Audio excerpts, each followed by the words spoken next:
হযরত মুহাম্মদ সাল্লাল্লাহু আলাইহি সাল্লামের জীবনী। সূচনা। হযরত মুহাম্মদ সাল্লাল্লাহু আলাইহি ওয়াসাল্লাম সকল নবীর মধ্যে সর্বশ্রেষ্ঠ। তিনি মুসলমানদের শেষ নবী।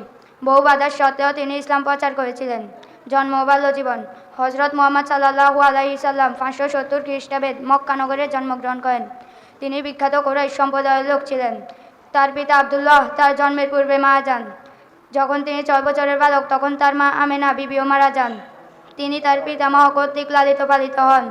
তার চাচা আবু তালিব তাকে লালন পালন করেন। বিবাহ। যখন তিনি 25 বছরের বালক তখন তিনি খাদিজা নামের মক্কার এক ধনী বিধবাকে বিবাহ করেন। হেরা গুহায় দেন। বিয়ের পর হযরত মুহাম্মদ সাল্লাল্লাহু আলাইহি ওয়াসাল্লাম হেরা পর্বতে নিজানো গুহায় আল্লাহর নিকট প্রার্থনা করতেন। কিছুকাল পর তিনি আল্লাহর বাণী শুনতে পান।